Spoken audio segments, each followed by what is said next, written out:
Hello everyone, आपके अपने YouTube channel राजभाषा हिंदी मंत्रा पर आप सभी का बहुत बहुत स्वागत है। आशा करती हूँ बहुत ही अच्छे होंगे, बहुत अच्छे से अपनी पढ़ाई कर रहे होंगे। पिछली भी क्लास में हमने स्वर कंप्लीट कर लिए थे। स्वर की हमने कुछ विशेषताएं देखी थी। उसमें हमने क्या क्या देखा था, मूल स्वर, दीर्घ स्वर, संयुक्त स्वर, ये सारी चीज़ें देखी थी। आज का जो हमारा टॉपिक होने वाला है स्वर के आगे है व्यंजन। व्यंजन क्या होता है, घोष क्या होता है, सघोष क्या होता है, अल्पप्राण क्या होता है, महाप्राण क्या होता है, व्यंजन का विभाजन किस तरह से किया गया, ये सारी चीज़ें मैं आपको बताने वाली हूँ। हम जो दो मेन बुक्स को मतलब कवर करने की कोशिश कर रहे हैं वो है एक भोलानाथ तिवारी और दूसरे हैं कौन से, कामता प्रसाद गुरु। मैं आपको ये भाषा विज्ञान जो है ये वाला पोर्शन पूरा इन्हीं दो किताबों से करा रही हूँ। अगर आप देखना चाहिए ये बुक्स देख सकते हैं, अदरवाइज़ मैं तो करा ही रही हूँ तो इतना कोई देखने की भी ज़्यादा ज़रूरत नहीं है। ठीक है, इंपॉर्टेंट चीज़ें मैं सारी वहाँ से आपको कवर करा दूँगी इस क्लासेस में। तो व्यंजन क्या होता है, सबसे पहली बात ये होती है कि व्यंजन क्या होता है। व्यंजन वर्ण क्या होते हैं, मैंने आपको स्वर बताया था। ठीक, व्यंजन वर्ण क्या होते हैं, ये जो वर्ण जिसके उच्चारण के लिए हमें किसी स्वर की ज़रूरत होती है, स्वर की सहायता लेनी होती है, वो क्या होते हैं, वो व्यंजन होते हैं। हमने बहुत पढ़ा है ना बचपन में, क ख ग घ, तो ये सारी चीज़ें क्या होती हैं, ये व्यंजन ही होते हैं, राइट। तो अब व्यंजन तो मेरे को नहीं लगता कि इतना कुछ समझाने जैसा है, व्यंजन तो सभी को पता होता है क्या होता है। तो देखो, मैं आपको जो चीज़ें मेन इंपॉर्टेंट जो है वो व्यंजन का विभाजन किस तरह से हुआ है आज हम वो करेंगे। ठीक है, तो सबसे पहले व्यंजन के विभाजन में क्या आ जाता है हमारा, सबसे पहले किस रूप में हुआ है, तो वो हुआ है अभ्यांतर प्रयत्न। अभ्यांतर प्रयत्न के आधार पर।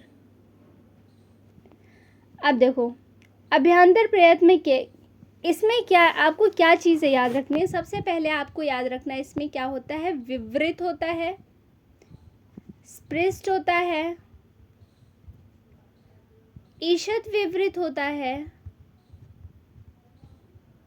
और क्या होता है, ईषद स्पृष्ट होता है। ठीक है, इतना समझ आया। अभ्यांतर प्रयत्न के आधार पे व्यंजन का विभाजन हुआ है। इसमें चार हैं, कौन से, विवृत, स्पृष्ट, ईषद विवृत, ईषद स्पृष्ट। इतना समझ आया, इतने में कोई प्रॉब्लम है। अब देखो, जब मैंने आपको स्वर कराए थे तो मैंने आपको एक चीज़ बताई थी, देखो यहाँ मैं दिखा भी देती हूँ। स्वर हमारे क्या होते हैं, सभी स्वर हमारे क्या होते हैं, विवृत होते हैं। क्या होते हैं, सभी स्वर विवृत होते हैं, सभी स्वर घोष होते हैं और सभी स्वर अल्प प्राण होते हैं। ये तीन चीज़ें मैंने आपको इसलिए पहले कराई थी ताकि आपको ये चीज़ें याद रहें। और देखो, हमारी अभी काम में यही आएंगी चीज़ें। देखो, सबसे पहले मैंने क्या बताया, सभी स्वर हमारे क्या होते हैं, विवृत होते हैं। क्या होते हैं, विवृत। तो हम अभ्यंतर प्रयत्न में विवृत में क्या आ जाएंगे, हमारे क्या आ जाएगा, यहाँ पे आ जाएंगे हमारे स्वर। ठीक, यहाँ तक कोई प्रॉब्लम, यहाँ तक क्लियर है। अब देखो, हमारे जो व्यंजन है उसमें क से म तक जो है उसको क्या कहा जाता है, इसको क्या कहते हैं, इसको स्पर्श व्यंजन कहते हैं। क्या कहते हैं, स्पर्श व्यंजन। उसके बाद य र ल व, इसको क्या कहा जाता है, अंतस्थ कहते हैं ना, क्या कहते हैं, अंतस्थ कहते हैं। और वहीं पे जो हमारा श ख स, तीनों श और ह है, उसको क्या कहा जाता है, ऊष्म व्यंजन कहा जाता है। क्या कहा जाता है, ऊष्म व्यंजन। दोबारा सुनो, सबसे पहले क्या आएगा, हमारा स्वर आएगा। क्या आएगा, हमारा स्वर। मैं दोबारा लिख देती हूँ साइड में ताकि आपको साफ समझ आए। सबसे पहले आएगा हमारा स्वर। उसके बाद क से म तक व्यंजन को हम क्या कहते हैं, उसको कहते हैं स्पर्श व्यंजन। क्या कहते हैं, स्पर्श व्यंजन। उसके बाद य र ल व को हम क्या कहते हैं, अंतस्थ कहते हैं। क्या कहते हैं, अंतस्थ। ठीक, अब तीनों श और ह को क्या कहते हैं, ऊष्म व्यंजन। ये चार चीज़ें याद है। अब विवृत में हमारा स्वर आ गया है।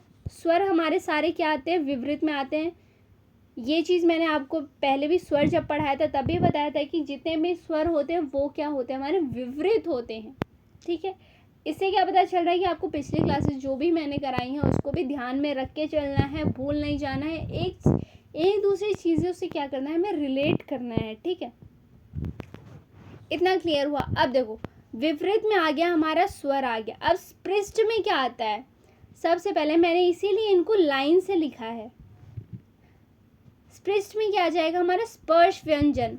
अब स्पृष्ट से क्या समझ आ रहा है? स्पर्श, मुख विवर क्या होता है? जीवा। जब हम ये स्पर्श वाले व्यंजन का उच्चारण करते हैं तो ये क्या होता है? हमारी जीवा किसी न किसी हमारे जो मुख के हिस्से को क्या करती है? स्पर्श करती है। इसीलिए इसका नाम क्या है? स्पर्श व्यंजन है। क्या नाम है? स्पर्श व्यंजन है। ठीक है, तो ये स्पृष्ट में आएगा। कहाँ आएगा? स्पृष्ट में। याद रखो, विपरीत में आ जाएंगे हमारे सभी स्वर आएंगे, स्पृष्ट में आ जाएगा हमारा स्पर्श व्यंजन। क्या आएगा? स्पर्श व्यंजन। अब देखो आगे क्या है। अगला हमारा यहाँ लाइन में अंतस्थ। अंतस्थ क्या था? य र ल व होता है अंतस्थ। ठीक, देखो रट्टा मारने की जरूरत नहीं है, समझने की कोशिश करो।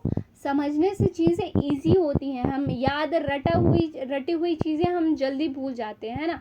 इसलिए मैं आपको क्या कर रही हूँ कि समझाने की कोशिश कर रही हूँ। ठीक है, ईषद विपरीत में अब क्या आता है? ईषद का मतलब क्या होता है? ईषद मतलब होता है थोड़ा सा। क्या होता है? थोड़ा या जरा। ठीक, ईषद विपरीत में अब इसमें क्या आएगा? अंतस्थ में हमारा क्या होता है? मैं दूसरी स्लाइड में अंतस्थ आपको समझाने की कोशिश करती हूँ। देखो, अंतस्थ में हमारे कौन से व्यंजन आते हैं? य, र, ल, व। अब ये क्या होता है? ये हमारा थोड़ा सा क्या होता है? इसमें थोड़ा सा स्वर के गुण होते हैं। स्वर के गुण होते हैं। क्या होते हैं? स्वर के गुण। और थोड़े से व्यंजन के गुण होते हैं। व्यंजन के गुण, य, र, ल, व, ये तीन ऐसे व्यंजन हैं जिसमें स्वर और व्यंजन दोनों के गुण होते हैं। इसीलिए विपरीत में क्या था? सभी स्वर थे। स्पृष्ट में हमारा क्या है? स्पर्श था। अब ईषद में थोड़ा आ जाएगा। ईषद मतलब थोड़ा। ईषद मतलब थोड़ा। विपरीत यानी स्वर, यानी जिसमें थोड़े से स्वर के गुण हो, इसलिए अंतस्थ हमारा इसमें आ जाएगा। किस में आ जाएगा? अंतस्थ हमारा ईषद विपरीत में आएगा। क्यों आएगा? ईषद मतलब थोड़ा, विपरीत यानी स्पर्श, स्वर, सॉरी, विपरीत मतलब स्वर। अब अंतस्थ यानी जो हमारे य, र, ल, व है, उसमें क्या है? थोड़ा सा स्वर के गुण ज्यादा है, इनमें थोड़े ज्यादा है व्यंजन में, तो इसलिए अंतस्थ हमारा क्या आ जाएगा? ईषद विपरीत में। अंतस्थ कहाँ आ जाएगा? हमारे ईषद विपरीत में। अगला क्या है? ईषद स्पृष्ट है। क्या है?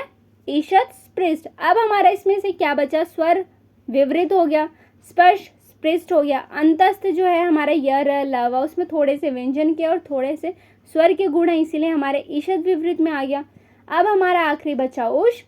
ईषद स्पृष्ट में क्या आ जाएगा? ऊष्म आ जाएगा। क्या आ जाएगा? ऊष्म आ जाएगा। इतना क्लियर हुआ? व्यंजन अभ्यांतर प्रयत्न के आधार पर ये है। ये आपको इतना क्लियर हो गया क्या? चलो, आपको मैं क्या करती हूँ, कुछ चीज़ें पूछती हूँ। ठीक है, आपको बताना है। सबसे पहले देखो, अगर मैं कहूँ हमारा यह क्या है, एक मिनट, ऑप्शन में पहले रख देती हूँ। सबसे पहले आ जाएगा हमारा क्या? विपरीत है ए, फिर है हमारा स्पृष्ट, ठीक, फिर आ जाएगा ईषद विपरीत, फिर क्या आ जाएगा? ईषद स्पृष्ट। ठीक, इतना समझ आ गया? ये हो गया A B C, A B C D. ठीक, हाँ, सबसे पहली चीज अब मुझे बताओ, यह जो है वो क्या है? विपरीत है, ईषद विपरीत है, स्पृष्ट है, ईषद स्पृष्ट है। यह, अब देखो यह मैंने बोला तो आपको कहाँ जाना चाहिए? यह कौन सा व्यंजन होता है हमारा? यह होता है हमारा अंतस्थ व्यंजन। क्या होता है? अंतस्थ व्यंजन होता है। ठीक है, आपके दिमाग में सीधा आपके माइंड में क्या आना चाहिए? यह होता है हमारा अंतस्थ व्यंजन। अब अंतस्थ व्यंजन हमारा कहाँ पे जाता है? अंतस्थ व्यंजन हमारा जाता है कहाँ? अंतस्थ मतलब य र ल व, है ना, य र ल व। य में क्या है? थोड़ा सा स्वर के गुण है और थोड़ा सा व्यंजन का गुण है। क्या है? इसके कुछ गुण जो है स्वर जैसे हैं, कुछ गुण इसके क्या है? स्वर। य में ई लगा दो तो य और ई क्या हो गया? ई हमारा स्वर हो गया, य हमारा व्यंजन हो गया। इस तरह से देखो, ठीक है। इसमें क्या, इसके कुछ गुण क्या है? स्वर जैसे हैं और कुछ व्यंजन जैसे हैं। तो ये अंतस्थ था और थोड़ा सा स्वर जैसा, इसका मतलब थोड़ा मतलब ईशत, ईशत मतलब थोड़ा होता है ना, और स्वर क्या थे, विवृत थे, तो ईशत विवृत यानी थोड़े से स्वर, तो ये क्या हो जाएगा हमारा अंतस्थ, यानी यह हो जाएगा ईशत विवृत। आया समझ, आया समझ। चलो और दोबारा कराती हूँ मैं ऐसे ही। आगे देखो क्या है, ये विवृत है, ठीक है। अब बताना है आपको श, ये षटकोण वाला स, ये क्या है, ये विवृत है, ईशत विवृत है, स्पृष्ट है या फिर ईशत स्पृष्ट है, क्या है ये। अब देखो श से क्या माइंड में आता है, श हमारे क्या है, कौन सा व्यंजन है, श, तीनों श और ह क्या होता है हमारा ऊष्म व्यंजन होता है, और ऊष्म व्यंजन आखिरी में बचा था, और आखिरी में क्या था हमारा ईशत स्पृष्ट था, तो हमारा क्या हो जाएगा ईशत स्पृष्ट, इसका आंसर हो जाएगा, ठीक। इसी तरह से हमारा मान लो कि अ है, अ क्या है, विवृत है, ईशत विवृत है, स्पृष्ट है, ईशत स्पृष्ट है। अ क्या है हमारा, एक स्वर है कि व्यंजन है, स्वर है, अ हमारा स्वर है। मैंने बताया था विवृत, सभी स्वर क्या होते हैं, विवृत में आते हैं, राइट, सभी स्वर क्या है, विवृत में आते हैं, तो ये अ क्या हो जाएगा हमारा, विवृत हो जाएगा, ठीक। इसी तरह से अब मान लो म क्या है, म कौन सा है, अब म देखो, म होता है हमारा क से म तक होते हैं हमारे स्पर्श व्यंजन, क्या होते हैं, स्पर्श व्यंजन, क से म तक होता है स्पर्श। और मैंने आपको बताया था स्पर्श, स्पृष्ट से स्पर्श, दोनों शब्द देखो सेम है ना थोड़े से, स्पृष्ट स्पर्श, तो म क्या हो जाएगा हमारा स्पृष्ट व्यंजन, ठीक। आभ्यंतर प्रयत्न के आधार पर जो मैंने आपको बताया व्यंजन के जो भी विभाजन हुए हैं, ये आपको समझ आ गया, आई होप इसमें आप कोई प्रॉब्लम नहीं होगी। चलो अब आगे देखते हैं। अब एक चीज़ और आप ध्यान दो, देखो हिंदी में तो ये चीज़, अब संस्कृत में क्या है, इसी का उल्टा है, हमें संस्कृत का पढ़ना नहीं है इसीलिए, बट मैं फिर भी बता दे रही हूँ ताकि कंफ्यूजन ना हो। देखो संस्कृत में क्या चीज़ है, ये जो हमारा ईशद विवृत है, हिंदी में ये अंतस्थ है, पर संस्कृत में ये ऊष्म है, ये अपोजिट है। ईशद विवृत हिंदी में अंतस्थ है पर संस्कृत में ऊष्म है। इसी तरह ईशद स्पृष्ट हिंदी में ऊष्म है पर संस्कृत में अंतस्थ है। क्लियर हो गया, इतनी ही चीज़ें थी। अब चलो आगे बढ़ते हैं। देखो अब हमारा व्यंजन दो थे, एक था अभ्यंतर प्रयत्न के आधार पर, दूसरा क्या था हमारा बाह्य प्रयत्न। अभ्यंतर प्रयत्न के आधार पर आपको समझ आ गया, अब हम देखते हैं बाह्य। एक मिनट, हाँ देखो बाह्य प्रयत्न के आधार पर, देखो बाह्य प्रयत्न के आधार पर अब आपको क्या समझने चलना है। देखो इसमें दो चीज़ें होती हैं, इसको मैं इरेज कर देती हूँ क्योंकि थोड़ा ज़्यादा हो जाएगा जो कि पेज में आ नहीं पाएगा, ठीक है। बाह्य प्रयत्न के आधार पर करा रही हूँ। सबसे पहली चीज़ आती है हमारी घोषत्व, घोषत्व के आधार पर, और दूसरा क्या होता है हमारा प्राणत्व के आधार पर। दो चीज़ याद रखनी है, क्या, घोषत्व और प्राणत्व के आधार पर, ठीक, याद रहेगा। अब घोषत्व से क्या क्या चीज़ें आपके माइंड में आनी चाहिए। सबसे पहले आना चाहिए आपके घोष हो गया, घोष कह लो या फिर सघोष कह लो, एक ही बात है, और एक होता है अघोष। घोष हो गया, ये हो गया अघोष। मैं पहले आपको घोषत्व करा दूँ, प्राणत्व दूसरी स्लाइड ले लेंगे क्योंकि स्लाइड में पूरी चीज़ें आ नहीं पाएंगी, ठीक है, फिर वही हमें इरेज करना होगा, वैसे भी नहीं लिखा जाता है सही से इसमें, ठीक। चलो देखो अब हम जो बाह्य प्रयत्न के आधार पर कर रहे थे उसमें सबसे पहले आएगा हमारा घोषत्व के आधार पर। घोषत्व, इसमें से पहले क्या आ जाएगा अघोष। देखो सबसे पहले अघोष होता है, इसमें दो चीज़ें होती है, एक होता है अघोष, दूसरा होता है सघोष या घोष, कुछ भी कह लो, ठीक। अब अघोष क्या होता है,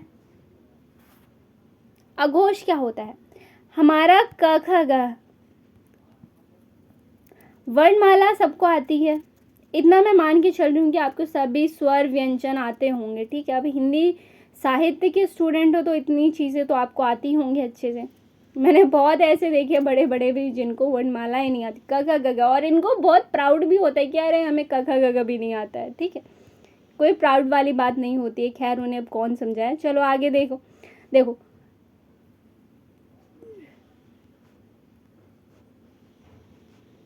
ये हो गया हमारा क्या, ठीक, ये हो गया क वर्ग पूरा मैंने लिख दिया यहाँ। अब देखो हमारा अघोष क्या होता है, इसमें हमें अघोष देखना है और क्या देखना है, घोष।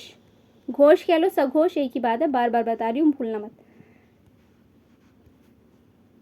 चलो ठीक, अब देखो अघोष, सबसे पहले हम घोष देखते हैं। घोष क्या होता है, जिनके उच्चारण में वाणी को कहीं अवरोध ना मिले, जिनके उच्चारण में हम वाणी जो भी होगी हमारे, उसको वाणी को कहीं भी अवरोध नहीं मिले, उसको क्या कहते हैं, वो होता है हमारा घोष या सघोष। सबसे पहले घोष हमारा होता है, देखो 3 4 5, यानी 3 4 5, ये 3 4 5 सभी वर्ग के आखिरी के 3 4 5 जो वर्ण हैं, जो अक्षर, जो व्यंजन है, वो क्या होगा, वो होगा हमारा घोष। और शुरू के 1 2 क्या होगा, ये होगा हमारा अघोष। आया समझ, दोबारा समझो। जो हमारा वर्ग होगा, क वर्ग च वर्ग कोई सा भी वर्ग हो, ठीक, उसका पहला और दूसरा व्यंजन, पहला दूसरा व्यंजन हमारा हमेशा अघोष होता है। क्या होता है, अघोष होता है। क ख अघोष क्या होते हैं, जिनके उच्चारण में क्या होता है, हमारा अवरोध होता है, खरखराहट होती, क ख, इस तरह से। इसीलिए इसको कामता प्रसाद गुरुजी जो है, हमारे कामता प्रसाद गुरु, जिनकी पुस्तक से मैं आपको पढ़ा रही हूँ, 2 पुस्तक को लेकर के मैं चल रही हूँ, एक है कामता प्रसाद गुरु और एक भोलानाथ तिवारी, ठीक है, उनकी व्याकरण, ठीक है। तो कामता प्रसाद गुरु क्या कहते हैं, अघोष को, इसीलिए इसको बोलने में क्या होता है, खरखराहट होती है, अवरोध उत्पन्न होता है वाणी में बोलने में, इसीलिए इसको इन्होंने कठोर व्यंजन भी कहा है। क्या कहा है, अघोष को कठोर व्यंजन भी कहा है। ये मैं आगे आपको लिखा दूंगी। कठोर व्यंजन कौन कहते हैं, कामता प्रसाद गुरु कहते हैं। किसको कहते हैं, अघोष को कहते हैं। याद रहेंगी चीज़ें, भूलना नहीं है। क्यों, क्योंकि उच्चारण के समय में क्या होता है, खरखराहट होती है, इसीलिए उन्होंने क्या कहा है, इसको कठोर व्यंजन कहा है। इसी का उल्टा हो जाएगा हमारा घोष में या सघोष में।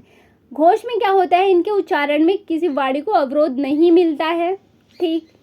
घोष में ये 2 आ जाएंगे, अघोष में ये 2 आ गए, पहला और दूसरा, तो सघोष में ये आखिरी के 3 4 5 आ जाएंगे। सेम सभी वर्ग में क ख ग घ हो गया, च छ ज झ में च और छ अघोष हो जाएंगे, ज झ हो जाएगा क्या हमारा घोष, ठीक।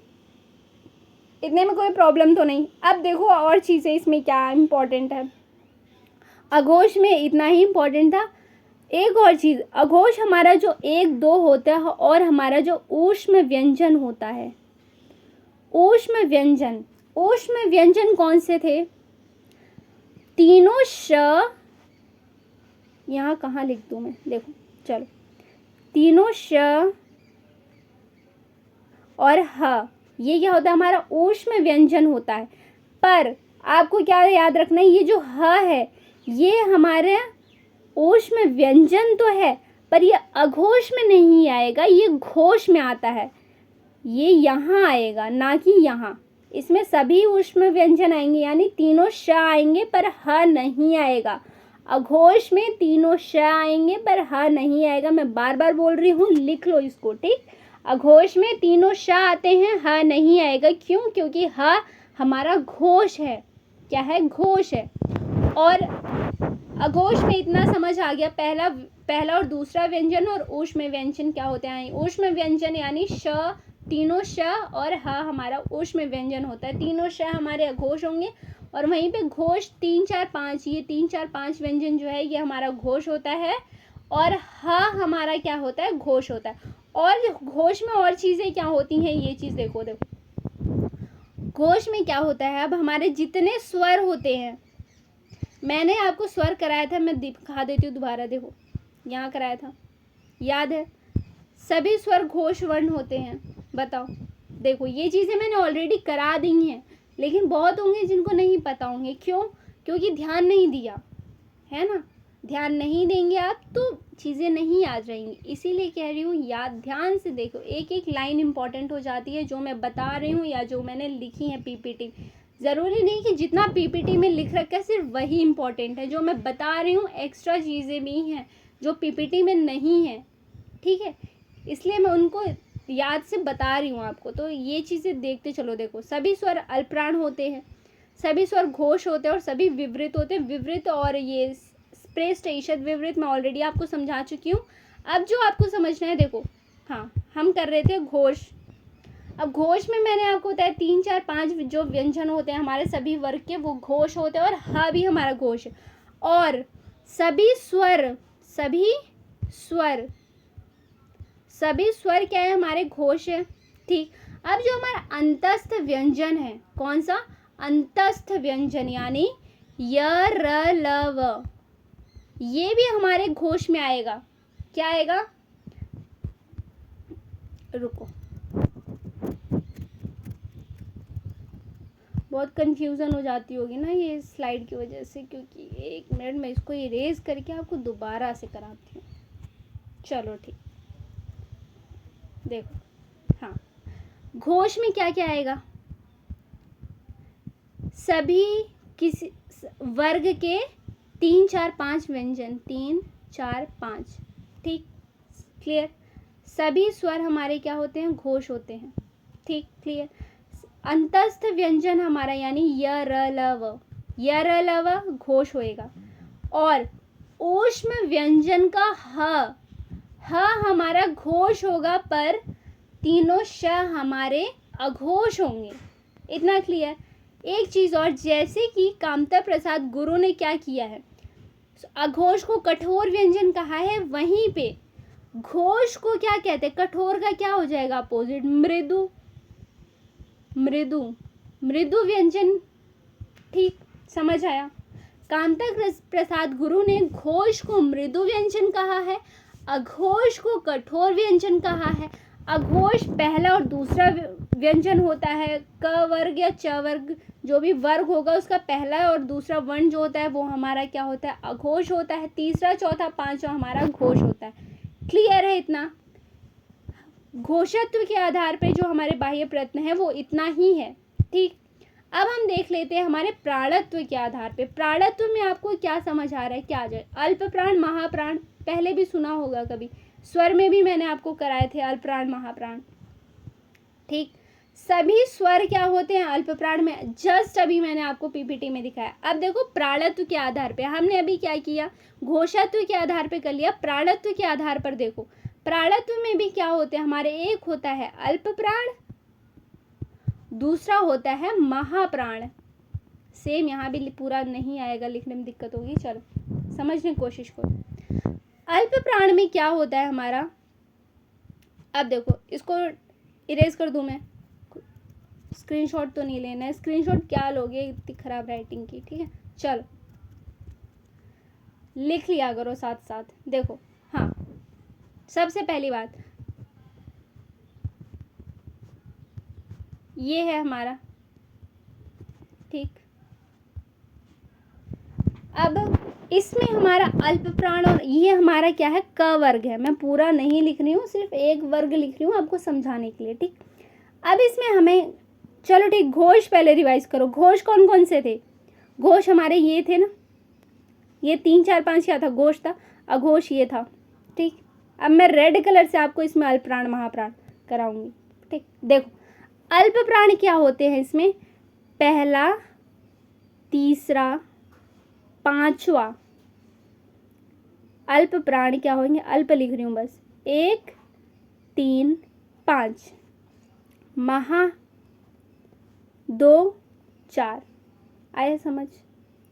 अल्प प्राण 1 3 5, कौन सा, 1 3 5, और सारे स्वर कितने, सारे स्वर अल्प प्राण होते हो, और सारे अंतस्थ व्यंजन जो हमारा अंतस्थ है वो भी हमारा अल्प प्राण होगा। देखो अब हमें याद कैसे रखना है, महाप्राण में महा, MAH आ रहा है ना, H A। अब आपको क्या याद रखना है, जहां पर भी H आए क की स्पेलिंग के एच आ रहा है क्या? नहीं। ख में आ रहा है के एच स्पेलिंग होती है ख की, है ना। ख में आ रहा है ह, तो ह आ रहा है, इसका मतलब महाप्राण है वो। क्या है? महाप्राण। ख, इसमें एच आ रहा है। घ में आ रहा है क्या? बिल्कुल आ रहा है, जी एच, ठीक आ रहा है। इसीलिए क्या है ये? महा। ये मैंने आपको बताया, जहाँ पर आपको एच दिखे, जहाँ अगर आपको महाप्राण अल्पप्राण कन्फ्यूज़न हो रही है, सीधा क्या करो, उसकी स्पेलिंग लिख लो एग्जाम में।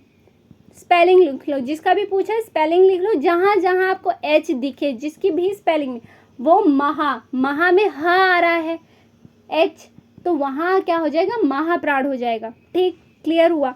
अब देखो, अल्प प्राण में हमारे सारे स्वर आ जाते हैं, और क्या अंतस्थ होता है, जो हमारा अंतस्थ कौन कौन से व्यंजन थे? य, र, ल, व। इसमें हमारा एच कहीं भी नहीं आ रहा है, य, र, ल, व। ठीक, ये क्या हो जाएगा? अल्प प्राण हो जाएगा। ओके, अब आगे क्या है हमारे महाप्राण में? क्या चीजें हैं हमारे महाप्राण में? 2 4 और हो गया। और ऊष्म व्यंजन, ऊष्म कौन से? श, तीनों श और ह। क्या? तीनों श और ह। ये ऊष्म किस में आ जाएगा? हमारा महाप्राण में। ठीक, समझ आ गया। महाप्राण में ऊष्म व्यंजन आएगा, अल्प प्राण में स्वर और अंतस्थ आएगा। अब इसमें से एक चीज आपको क्या देखनी है, देखो यहाँ कराती हूँ मैं आपको।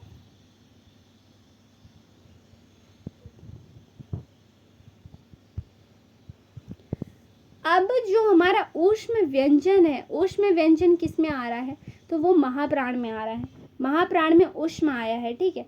अब इसको कामता प्रसाद गुरु जी का एक मत है इसके लिए, कि वो कहते हैं, नोट कर लो, चाहे तो एग्जाम में आ सकता है, नोट कर लो।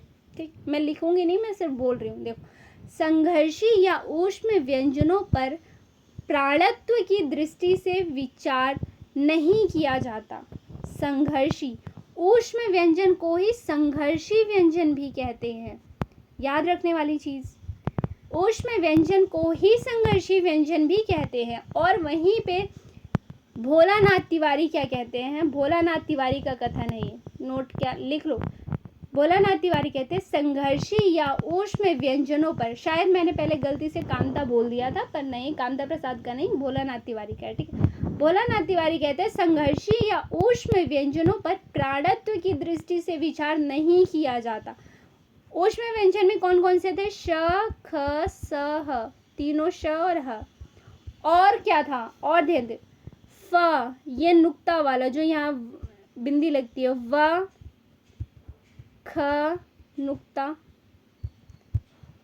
और ग। इसको ऊष्म या संघर्षी व्यंजन में किसने रखा है? इनको किसने संघर्षी व्यंजन में रखा है? तो वो है हमारे भोलानाथ तिवारी। और अन्य विद्वानों ने क्या किया? ऊष्म व्यंजनों को कहाँ रखा है? महाप्राण में ही रखा है। इतना समझ आ गया? इतने में कोई प्रॉब्लम तो नहीं है? दोबारा रिवाइज करें, चलो। बाकी स्लाइड्स तो मैंने डिलीट कर दी हैं, बट ठीक है। देखो, व्यंजन क्या होता है? सिंपल है, ठीक। और ये कितने होते हैं? देखो, व्यंजन वर्णों की संख्या 33 मानी जाती है। क से ह तक अन्य सभी क्या होते हैं? संयुक्त व्यंजन होते हैं। याद रखने वाली चीज, अन्य जो सभी वो होते हैं हमारे व्यंजन होते हैं, वो क्या होते हैं? अन्य सभी संयुक्त व्यंजन है, ठीक है। व्यंजनों को 2 आधारों पर, अब ये जो आधार जो जिन पे वर्गीकरण किया, उच्चारण स्थान पर, प्रयत्न स्थान पर।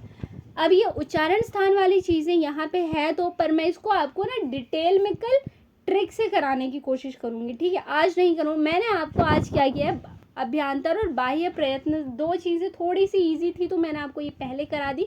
ये चीज जो है उच्चारण के स्थान पर और प्रयुक्त के स्थान पर, ये व्यंजन मैं आपको कल की क्लास में कराऊंगी। तो व्यंजन का हमारा जो है पार्ट 2 वीडियो भी आएगा। सबसे पहले आज हमने जो किया है वो था हमारा अभ्यंतर और बाह्य प्रयत्न। एक बार यहाँ से देख लो। देखो, अभ्यंतर प्रयत्न विवृत मैंने बताया, सभी स्वर क्या होंगे? हमारे विवृत होंगे। स्पृष्ट में क्या होंगे? सब स्पर्श व्यंजन, यानी क से म।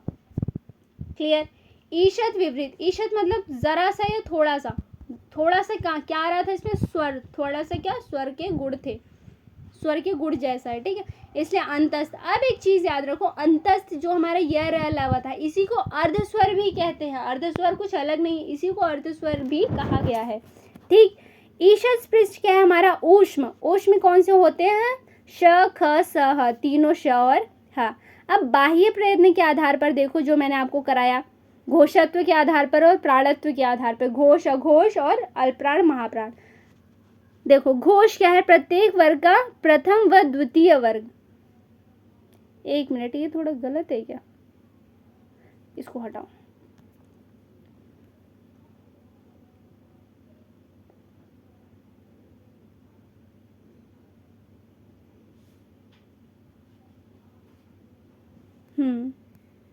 ठीक,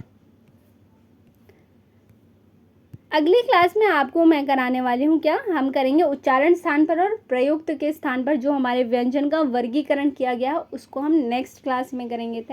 ठीक है, तब तक के लिए thank you so much for watching. अगर आपको वीडियो थोड़ी भी हेल्पफुल लगी हो, थोड़ा भी कुछ भी समझ आया, तो प्लीज़ वीडियो को लाइक करें, शेयर करें, और चैनल को अभी तक सब्सक्राइब नहीं किया है तो चैनल को सब्सक्राइब भी कर लो। और पिछली वीडियोज़ नहीं देखी हैं, भाषा विज्ञान से रिलेटेड है या फिर जो हमने क्वेश्चंस किए थे वो सारी चीज़ें अगर आपने नहीं देखी हैं तो आप वीडियो जा करके देख सकते हैं, प्लेलिस्ट पे देख लेना आप। ठीक है, मिलते हैं कल की क्लास में, तब तक के लिए thank you so much for watching. Bye bye, अच्छे से पढ़ते रहो, मेहनत करते रहो, बाय बाय।